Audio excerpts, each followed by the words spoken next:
প্রিয় রান্নাঘরের প্রিয় বন্ধুরা, নমস্কার নেবেন আমার। স্বাগতম আমার নতুন আরও একটা পাটিসাপটা ভিডিওতে। তো আজকে আমি পারফেক্ট একটা ক্ষীর তৈরির রেসিপি দেখাচ্ছি আপনাদের। সাথে তো পাটিসাপটা আছেই। এখানে 2 কিলো দুধ আমি একদম 500 গ্রামের একটু বেশি করে, একদম হলুদ হয়ে গেছে দেখতে পাচ্ছেন। এবারে আমি একটু মিষ্টি দিয়ে দিয়েছি, আর হচ্ছে একটু চালের গুঁড়ো, জাস্ট এই দুটো জিনিস। চিনিটা কিন্তু না দিলেও পারবেন, অথবা আপনারা এই এখন খেজুরের গুড় দিলেও পারবেন। যাই হোক, আমি চিনি দিয়ে বানিয়েছি। এবার বেশ কিছুক্ষণ এভাবে নাড়তেই থাকবো, যেহেতু আমি চাল গুঁড়ো দিয়েছি।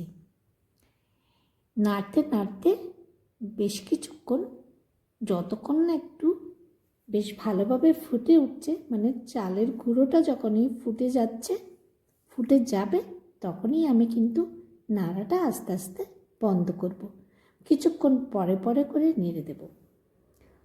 তো বন্ধুরা, উপরে যেই দাগটা রয়েছে হলুদ রঙের, সেখান অবধি দুধ ছিল। কতক্ষণ লেগেছে ভাবুন এই দুধটা শুকোতে। এবার দেখুন অনেকটা ঘনত্ব হয়ে গেছে। আরও কিন্তু আমি আরও ঘনত্ব করব। এবারে দেখুন, এবারে একদম পারফেক্ট হয়ে গেছে। এবারে একটুখানি ঘি দিয়ে আমি এটাকে বেশ ভালোভাবে মিশিয়ে আস্তে করে তুলে নেব। তো বন্ধুরা, খুব সহজ হচ্ছে ক্ষীর বানানো, কিন্তু একটু সময় লাগে। অনেকে চাল গুঁড়ো না থাকলে ময়দাও দেয়। এবারে চলুন আমি এটা তুলে নিচ্ছি। এখানে যদি আমি চাল গুঁড়োটা বেশি দিতাম আরও অনেকটা বেশি হতো, কিন্তু সেই টেস্টটা পাওয়া যেত না। এবারে চলুন, এটা ঠান্ডা হয়ে গেলে কিন্তু দেখুন ঠান্ডা হওয়ার পরে কতটা আরও আরও টাইট হয়ে গেছে। এবার চলুন আমি চাল গুঁড়ো নিয়ে নিচ্ছি। 2 কাপ নিলাম। এবার 3 কাপের একটু কম দিলাম। অবশ্য পরিমাণটা আপনারা আমার জল মেশানো দেখেই বুঝে যাবেন, বা আপনারা আপনাদের আন্দাজ মতোই মিশাবেন, আপনাদের যতটুকু প্রয়োজন। এবার হচ্ছে আমি নুন দিয়ে বেশ ভালোভাবে মিশিয়ে নিচ্ছি।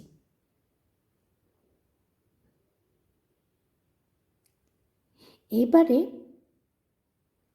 আমি একটু গরম জল করে নিচ্ছি পাশাপাশি। কুসুম কুসুম গরম জল, কিন্তু এর থেকে কিন্তু বেশি গরম মিশাবেন না।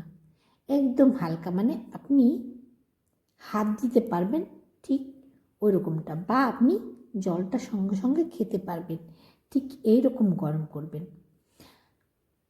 তো এবার আমি অল্প অল্প জল দিয়ে মিশাতে থাকব।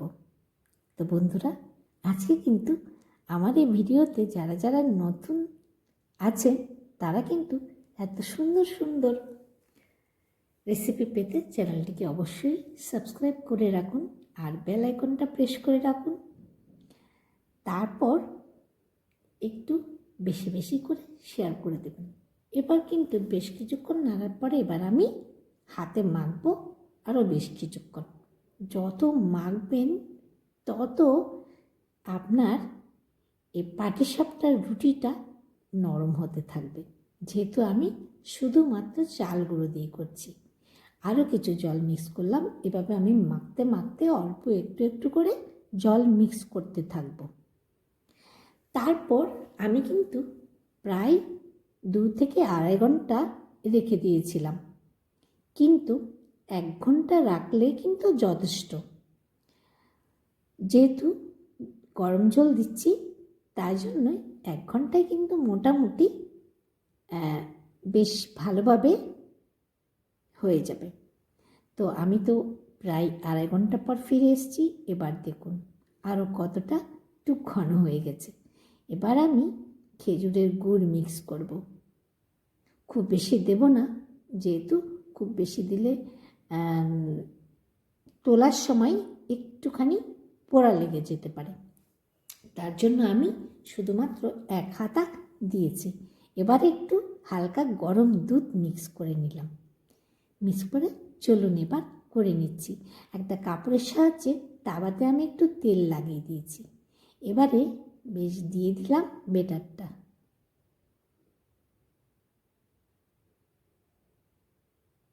কারণ এটা আরও সুন্দর হতো, কারণ এই তাওয়াটার মাঝখানটায় একটু উঁচু, তাই জন্যে জিনিসটা সাইডে গড়িয়ে আসে। মাঝখানে থাকলে আমার চামচের সাহায্যে এটা গোল করতে আরও সুবিধে হতো। চলুন এবার উল্টে দেব। অবশ্যই কিন্তু এটা একটু উল্টে একটু রেখে তারপর আপনি এই ক্ষীরটা দেবেন। এবারে আমি ক্ষীরটা দিয়ে দেব কিছুক্ষণ হয়ে যাবার পরে। ক্ষীরটা দেখতেই পাচ্ছেন কতটা আরও টেনে গেছে। অবশ্য আমি এটা আগের দিন করে রেখেছিলাম, যেহেতু এটা অনেকটা সময় লাগবে, তাই জন্য আমি আগের দিন ক্ষীরটা বানিয়ে রেখে দিয়েছিলাম। এবার আমি সুন্দর করে গুটিয়ে নিলাম। তো বন্ধুরা, ভিডিওটি কেমন লাগছে অবশ্যই জানাবেন একটা সুন্দর কমেন্টের মাধ্যমে। আর এই শীতে পাটিসাপটা বলুন, পুলি পিঠে, আর আমাদের তো আগের বারে ভাপা পিঠে দিয়ে দিয়েছি। তো আপনারা যারা যারা দেখেননি ভাপা পিঠেটা অবশ্যই দেখে নেবেন। চলুন এইভাবে করে আমি প্রত্যেকটা করে নিচ্ছি। আর করতেও খুব ভালো লাগছিল, ঝটপট হয়ে যাচ্ছিল। আর চাল গুঁড়ো দিয়ে তো আমার ভীষণ ভালো লাগে। ময়দা থেকে চাল গুঁড়ো দিয়ে যে পাটিসাপটা বানানো হয় সেটা কিন্তু একটু বেশিই টেস্ট হয়। এবারে এভাবে আরও একটা দিয়ে দিচ্ছি। যত ভিজছে তত ঘনত্বটা বাড়ছে, বুঝতেই পারছেন তো। তো আমি যতটা মেখেছি ততটা তো করতে লাগবে না, আর কিছু থাকলেও কিন্তু আমি ফ্রিজে রেখে দিতে পারবো। ফ্রিজে রেখে দিয়ে পরদিনও কিছু বানাতে পারবো। তো চলুন এভাবে কয়েকটা বানানো হয়ে গেছে। এরপরে আরও একটা জিনিস বানাবো, আপনারা কিন্তু ছেড়ে যাবেন না। এখন লাস্ট অবধি কিন্তু অবশ্যই ভিডিওটা দেখে যাবেন। এই করে করে প্রত্যেকটা আমি তুলে নিচ্ছি। তারপর বন্ধুরা, এরপর কী পিঠে দেব যদি বলে দেন ভীষণ সুবিধে হতো। কমেন্টে অবশ্যই জানাবেন কিন্তু। আর কী পিঠে দিলে আপনাদের ভালো লাগবে আমার চ্যানেলে। তো দেখেই বুঝতে পাচ্ছেন নরম কতটা হয়ে গেছে। তো খুন্তির সাহায্যে একা তুলতে পারছি না, ওই জন্যই আমার বাঁ হাতের সাহায্য নিতে হচ্ছে। তো চলুন এই করে করে সবকটা হয়ে গেল।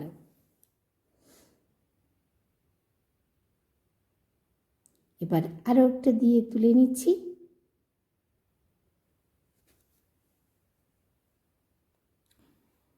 তারপর বন্ধুরা অবশ্যই কিন্তু আমার সাথে থাকবেন, আমার পাশে থাকবেন।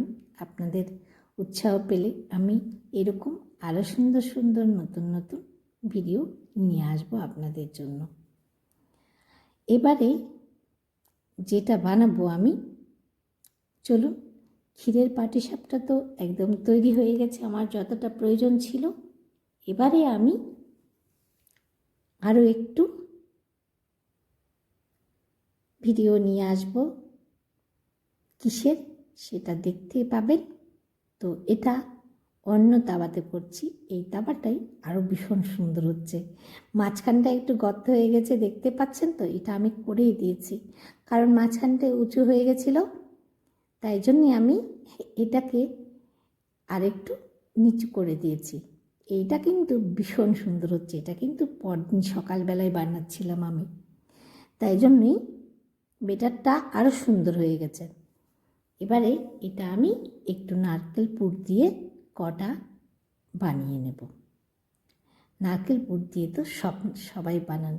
এবার পারফেক্ট ক্ষীর তৈরি করে পাটিসাপটা আজকে কিন্তু প্রথমবারের মতো। তো বন্ধুরা, আজকের মতো এখানে বিদায় নিচ্ছি। নতুন কোনো ভিডিওতে আবারও দেখা হচ্ছে আপনাদের সাথে। টাটা, ধন্যবাদ আমার সাথে থাকার জন্য।